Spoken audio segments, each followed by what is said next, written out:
(1952년에) 세계적인 베스트셀러가 있었습니다. 그게 뭐냐면 노인과 바다라는 어네스트 허밍웨이가 쓴 세계적인 작품이죠. 그 노인과 바다에 보면 주인공인 산티아고가 나와요. 늙고 가난한 어부입니다. 84일 동안 고기를 잡으려고 애를 썼는데 고기를 못 잡았어요.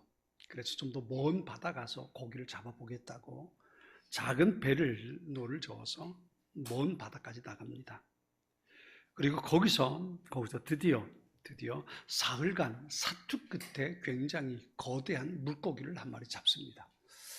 그리고 그 물고기를 배에 끌어올릴 수가 없어서 배에 묶어가지고 그리고 돌아오는 길인데 그 물고기의 피냄새를 맡은 상어들이 달려들지요. 그래서 그 상어떼들과 사투를 또다시 오는 길에 버리게 됩니다. 그리고 이제 다시 항구로 돌아와서 보니까 배에 묶어놨던 물고기는 뼈만 남아있는 상어들이 다 뜯어먹어버리고 뼈만 남아있는 그런 모습, 그게 노인과 바다라고 하는 어네스트 헤밍웨이가 쓴 소설입니다. 이 소설의 핵심 주제가 뭘까요? 한 단어로 말하면 그건 허무함입니다. 허무함. 사투를 버리고 물고기를 잡았어요. 길을 쓰고 물고기를 잡았어요. 그런데 돌아와 보니까 뼈만 남았더라. 이게 우리 인생이라는 거죠. 이 소설을 통해서 이 헤밍웨이는 돈과 명예를 얻습니다. 많은 사람들에게 유명 인사가 되었고 많은 돈을 벌었습니다. 그런데 그럼에도 불구하고 72살 때 세계적으로 아름다운 휴양지인 플로리다 키웨스트에서 총으로 자살해버리고 맙니다. 그의 인생 자체가 허무함으로 끝나버리고 만 겁니다. 많은 사람들이 인생이 허무하다고 말합니다. 왜냐하면 아무리 애쓰고 수고하고 살아봐야 남는 것은 내겐 아무것도 없다는 거지요. 세계에서 가장 지혜롭다고는, 성경에서도 가장 지혜롭다고 말하는 솔로몬, 그가 쓴 전도서에 보면 전도서를 이렇게 시작합니다. 이것은 다윗의 아들이며 예루살렘의 왕인 전도자 솔로몬의 말이다. 전도자는 말한다. 모든 것이 헛되고 무가치하며 의미가 없으니 아무것도 소중한 것이 없구나. 사람이 평생 동안 수고하여 얻은 것이 무엇인가? 라고 말했습니다. 이것을 우리 개역개정판 성경이 뭐라고 말했냐면 헛되니 모든 것이 헛되다. 이게 사람이 살아가는 게 그만큼 헛되다는 겁니다. 오늘 본문에 보면 똑같은 마음을 가지고 살던 한 사람이 등장합니다. 그게 누구냐면 니고데모라는 사람입니다. 니고데모는 평생을 정말 의롭고 진지하게 살아온 사람입니다. 열심히 일하면서 높은 자리에 올랐습니다. 그 당시 산헤드린 공회원이라는 것은요, 유대인 사회에서 입법, 사법, 행정권을 가지고 있는, 삼권 분립이 된 것이 아니라 삼권을 모두 가지고 있는 권력체가 바로 산헤드린 공회입니다. 그런데 이 니고데모는 공회원입니다. 70명 있는데요, 70명의 공회원 가운데 한 사람이 바로 니고데모입니다. 치열하게 살았습니다. 많은 것을 얻을 수 있었습니다.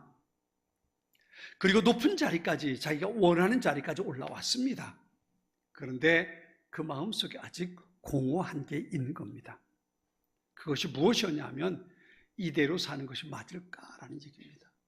이 인생이 끝나고 나면 무슨 일이 있을까? 이 불안함과 두려움이 니고데모의 마음속에 있었던 겁니다.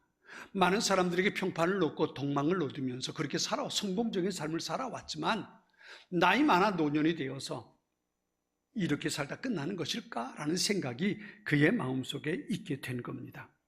그러다가 어느 날 예수님에 대한 이야기를 듣습니다. 그 당시 예수님은 30대 초반입니다. 30살, 31살 그때입니다. 요한복음 3장이니까요. 예수님 사역의 초반기거든요. 예수님께서 말씀 한마디로 병자를 고치고 귀신을 쫓아내고 바람과 물결이 잔잔하고 모든 자연 만물이 예수님 앞에 복종한다는 얘기를 듣습니다. 뿐만 아니라 예수님께서 말씀하시는데 그 말씀이 얼마나 깊이가 있고 말씀에 진수가 있다는 얘기를 사람들에게 듣습니다. 나도 그분 한번 만나봐야 되겠다라는 생각을 갖게 됩니다. 그런데 신분의 차이가 나는 겁니다. 자신은 유대인 사회에서 인정받는 공회원이었고 예수님은 아직 30대 초반의 청년이었습니다. 그것도 더군다나 예루살렘 출신도 아니고 유대 출신도 아니고 갈릴리 나사렛 출신입니다. 뿐만 아니라 예수님은 바리새인들과 또 사내들이 공회원들과 대척 관계에 있습니다. 좋지 못한 관계입니다. 그런 관계 속에 있는데 니고데모가 예수님을 찾아가서 뭔가 이야기를 나눈다는 것, 그것은 사회적으로 행여나 비난받을 수도 있는 그런 모습이었던 겁니다. 그래서 섣불리 찾아가지 못하고 아무도 보지 못하는 어두운 밤중에 예수님을 은밀하게 찾아가게 됩니다. 그의 관심은 한 가지입니다. 사람이 죽으면 끝나는 것일까? 영원한 삶이 있는 것일까? 이 질문을 가지고 예수님께 오는 겁니다. 만일에 죽음 외에 세계가 있다면 그곳엔 어떻게 갈 수 있을까? 이게 니고데모가 가지고 있는 질문이었던 겁니다. 젊어서는 하는 일이 너무 많았습니다. 학문을 배우고 경험을 쌓고 정치를 하고 여러 가지 많은 일을 하면서 거기에 대한 생각을 가질 수 없었습니다. 그런데 이제 나이 많고 보니까 저 앞에 죽음이 눈앞에 보이는데 그 후엔 그 너머엔 뭐가 있을까 관심이 생기게 된 겁니다. 어떤 분이 그렇게 말했어요. 영혼에 대해서 생각을 관심을 갖는 것은 가장 지혜로운 사람이다 그랬습니다. 이 세상에서 내가 어떻게 살까? 그것에 대한 생각을 가지고 사는 것도 지혜로움이지만 내가 이 세상의 삶이 맞춰지고 난 후에 그 다음에 어떤 삶이 있을까? 여기에 대한 관심을 갖게 되는 것이 가장 지혜로운 사람이라는 거지요. 정말 천국이 있다면 어떻게 하든 그곳에 들어가고 싶었던 겁니다. 이것이 사람의 지혜로움이고 니고데모는 바로 이렇게 현명한 사람이었다는 겁니다. 그래서 예수님을 만나보고 싶었습니다. 누구에게도 해답을 들을 수 없었는데 저분이라면 예수님이라면 대답을 들을 수 있지 않을까? 그 마음을 가지고 예수님을 찾아왔던 겁니다. 저는 이 니고데모의 모습을 보면서요, 또 한 사람의 모습이 생각나요. 누구냐면 어떤 율법학자가 예수님을 찾아와서 그러지요. 어떻게 하면 영생을 얻을 수 있을까요? 똑같은 질문을 가지고 예수님 앞에 찾아온 사람이 있습니다. 근데 예수님 그러시죠. 내게 있는 것을 다 팔아서 가난한 사람들 나눠주고 너는 나를 따르라. 그런데 이 사람은 어떻게 했어요? 그 사람은 돈이 많은 거로, 재산이 많은 거로 슬픈 기색을 띠고 예수님을 떠났다 그랬어요. 전 왜 그랬는지 알아요. 왜 그런지 알 것 같아요. 왜냐하면 아직 젊거든요. 아직 살 날이 많거든요. 살 날이 많으니까 돈을 써야 되는데 그 돈을 다 팔아서 가난한 사람들 나눠주면 나는 어떻게 살아야 되는데, 젊은 사람은 거기에 대한 꿈을 꾸는 게 참 쉽지 않습니다. 그런데 노인은 어때요? 끝이 보여요. 끝이 보이는데 돈이 있어야 얼마나 있어야 되겠습니까? 그죠? 앞으로 살 날이 얼마나 남았다고 말이죠. 그것 때문에 고민하겠습니까? 니고데모가 진지함으로 예수님 앞에 와서 그것을 알고 싶었던 겁니다. 예수님은 그 사람을 보면서, 니고데모를 보면서 니고데모의 마음속에 있는 하나님 나라에 대한 관심, 영원한 삶에 대한 관심을 보시고 니고데모와 이야기를 나누기 시작하십니다. 사람은 누구나 다 눈에 보이는 것에만 한계를 두고 살아갑니다. 눈에 보이는 것이 다고 그것으로 판단하고 그것을 가지고 살아가려고 하는 것이 사람들의 모습입니다. 눈에 보이지 않는 것은 인정하지 않으려고 합니다. 그러나 진짜 가치가 있고 중요한 건 눈에 보이지 않는 것들이란 말이에요. 사람이 아무리 비싼 옷을 입어도 그 사람의 가치는 어떻게 판단할까요? 그 사람이 입고 있는 옷에 있지 않습니다. 저 옷이 얼마짜리일까가 그 사람을 판단하는 게 아니에요. 그 사람의 인격, 보이지 않는 그 사람의 인격이 그 사람의 가치를 판정하게 된단 말이에요. 눈에 보이는 것보다 보이지 않는 것이 진정한 가치가 있는 겁니다. 이 세상에 먹고 마시고 살아가는 모든 것들보다 눈에 보이지 않는 하나님의 나라, 그것이 얼마나 소중한 것인지 그것을 깨닫고 살아갈 수 있다면 그 사람이 진정한 지혜로운 사람이라고 볼 수 있는 겁니다. 요한계시록 21장에 보면요, 21장에 보면 하나님 나라에 대한 이야기가 나와요. 그 말씀을 보면 얼마나 그 하나님 나라가 아름다운지요. 이 땅의 삶은 잠시지만 하나님 나라는 영원합니다. 하나님 나라에 슬픔도 없습니다. 이별도 없습니다. 죽음도 없습니다. 병듦도 없습니다. 상처도 없습니다. 아픔도 없습니다. 다시는 눈물도 흘리지 않습니다. 이게 하나님 나라예요. 이게 하나님 나라입니다. 그 하나님 나라가 있다고 성경은 끊임없이 우리에게 말씀해 주십니다.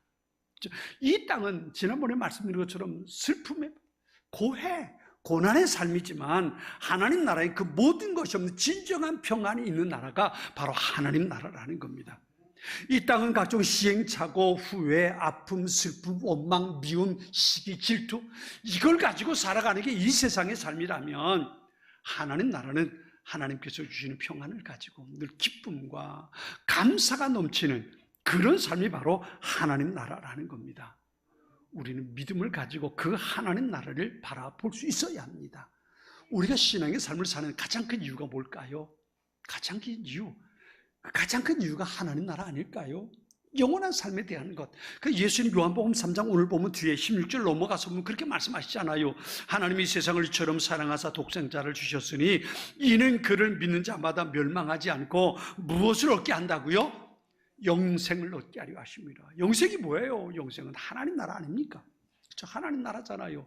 우리가 예수님을 믿는 그 이유, 가장 큰 이유가 영원한 생명이 있는 삶을 하나님 나라에서 살아가는 것, 그것이 가장 큰 목적이 될 수 있단 말이에요. 요한복음 14장에 보면 예수님께서 제자들에게 말씀하십니다. 너희 마음에 근심하지 마라 라고 말씀하시면서 이렇게 말씀하세요. 내가 먼저 가서 너희를 위해 처소를 준비하고 내가 다시 너희에게 와서 나 있는 곳으로 너희를 영접해 가겠다라고 말씀하세요. 예수님께서 먼저 가셔서 있을 곳을 준비하시는 그곳이 어딜까요?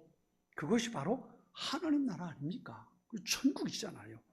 예수님은 거기에서 하나님과 함께 계시다가 우리를 구원하시기 위해 세상에 오셨고 다시 그곳으로 돌아가실 거예요.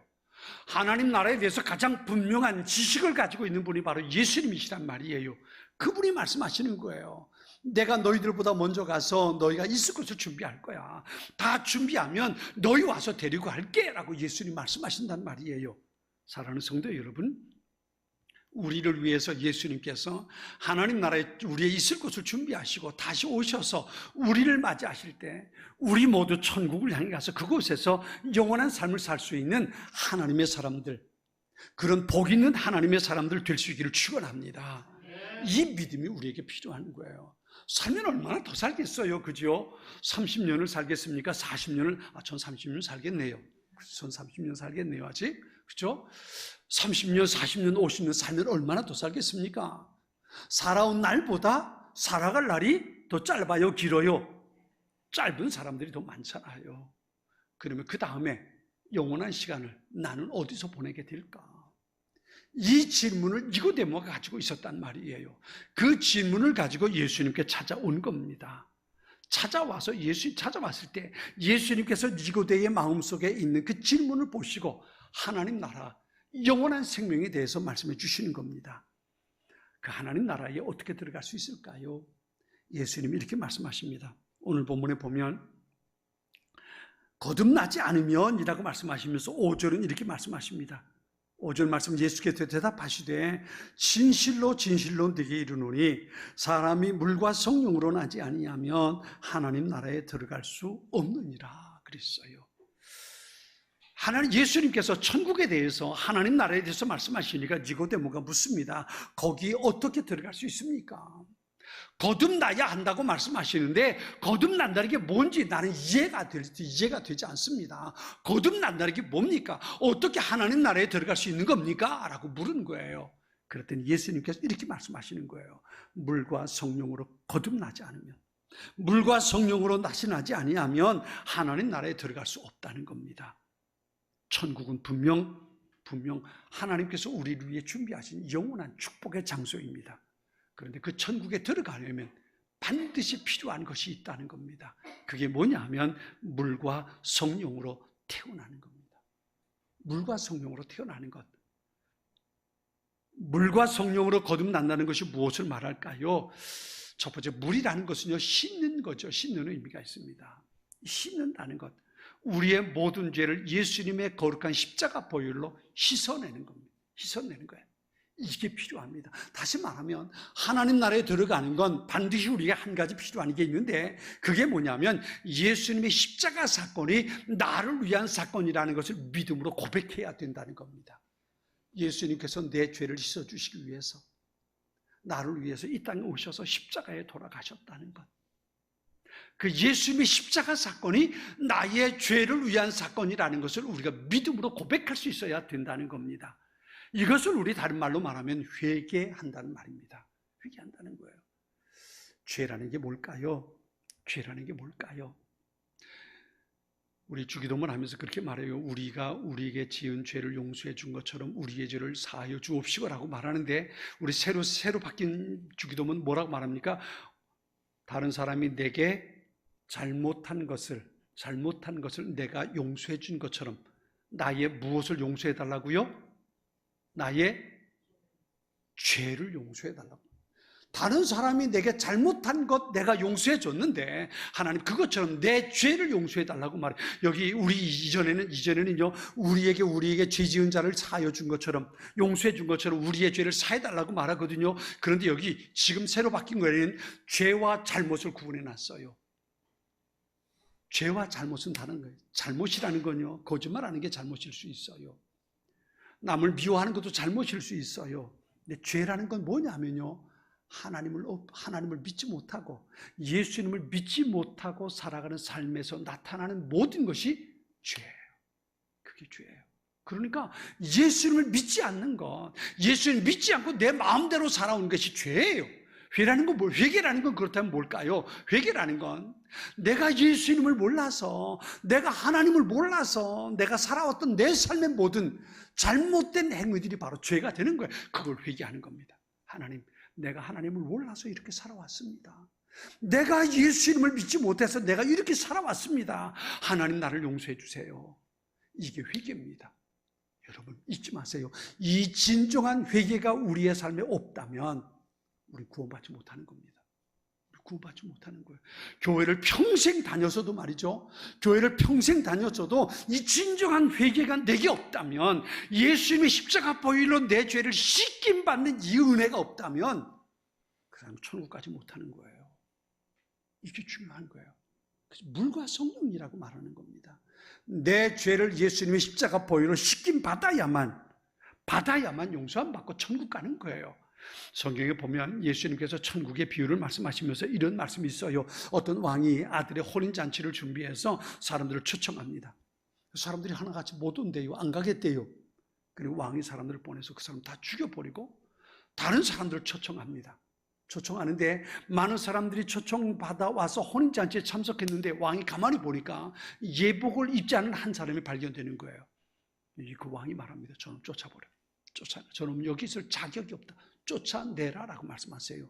이게 뭘 말하냐면요, 내 의지, 내가 아무리 착하게 살아도 내가 천국 갈 자격을 얻을 수 있는가? 그건 아니라는 거예요. 내가 아무리 착하게 살고 법 없이 살고 내가 그렇게 살지라도, 내가 다른 사람을 돕고 섬기고 나눠주고 봉사하고 아무리 그렇게 산다 할지라도 예수님의 십자가 보혈로 내 죄 씻음 받지 못한다면, 그것으로 내 옷을 입지 못한다면 그 사람은 천국에 들어가지 못한다는 거예요.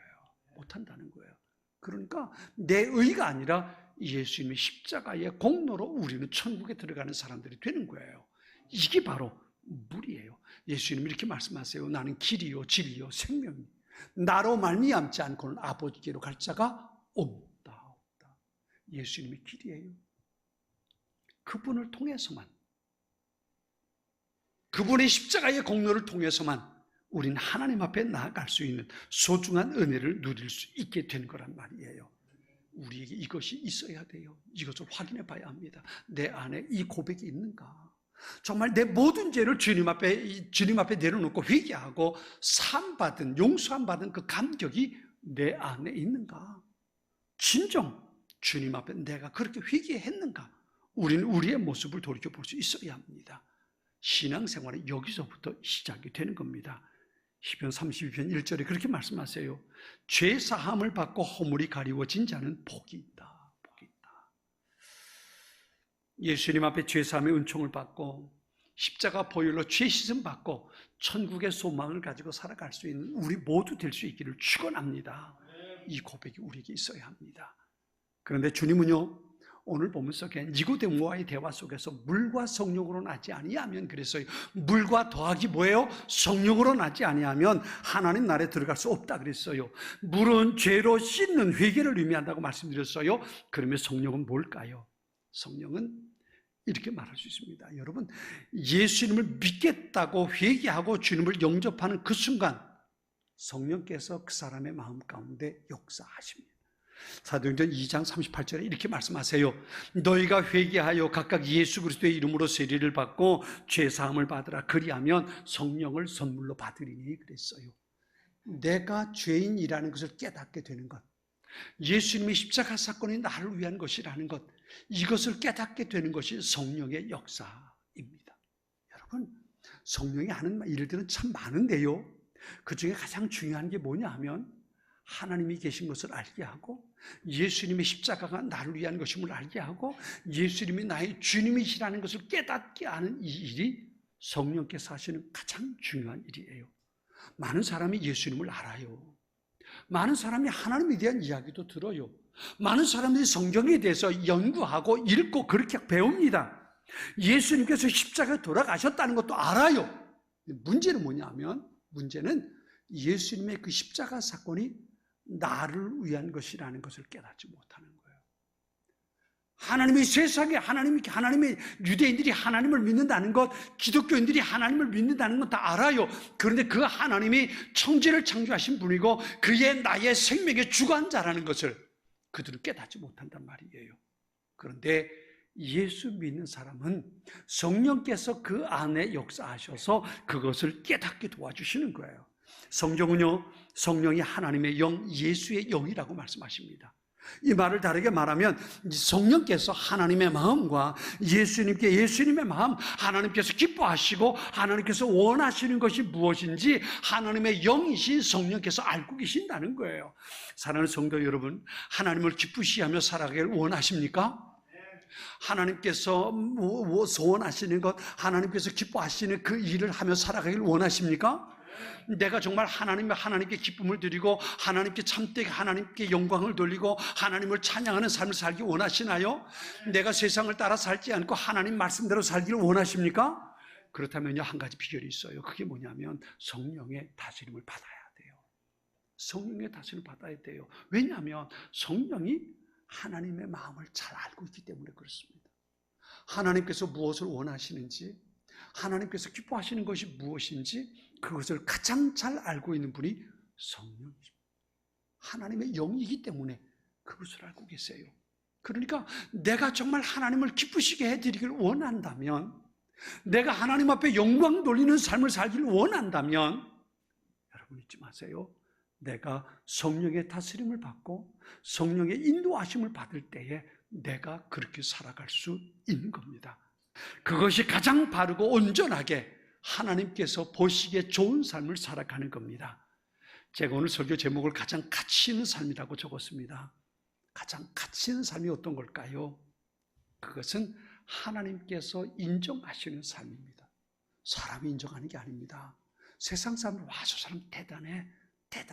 그런 삶을 살아가는 게 가치 있는 삶이 아닙니다. 성령 하나님과 동행하며 하나님의 뜻이 무엇인가를 발견하고 그 말씀에 이끌려 받아 살아가는 사람, 그 사람의 삶이 가장 가치 있는 삶이 되는 겁니다. 사람들의 평가가 아니라 하나님의 평가를 기대하면서 하나님께서 기뻐하는 삶을 살아가는 사람, 그 사람이 바로 성령의 다스림 속에 살아가는 사람이고 그 삶이 가장 가치 있는 삶이 되는 겁니다. 성경에 나오는 믿음의 사람들, 그리고 우리보다 먼저 살아가는 믿음의 선배들이 그렇게 살아온 겁니다. 내가 보기에는 옳은 삶이 아니라 하나님 보시기에 옳은 삶을 살아가는 것, 성령의 코치를 받고 성령의 인도하심에 순종하며 살아가는 삶, 그 삶이 가장 가치 있는 삶이 되는 겁니다. 그 사람은 천국을 향해 가는 길을 절대로 잃어버리지 않습니다. 사랑하는 성도 여러분, 성령의 가르침에 늘 귀 기울여 살아가는, 내 마음속에 들려주시는 성령의 음성을 듣고 그 음성을 붙들고 살아가는, 내 삶의 모든 것 다 내려놓고 성령 하나님이 옳습니다 고백하며 성령의 다스림 속에 살아가는 하나님의 사람들 될 수 있기 바랍니다. 그 사람이 하나님께서 보시기에 옳은 사람입니다. 지금은 선교 헌금 시간입니다. 이 예배를 통해 삶 가운데 은혜와 회복이 충만하시길 간절히 기도합니다.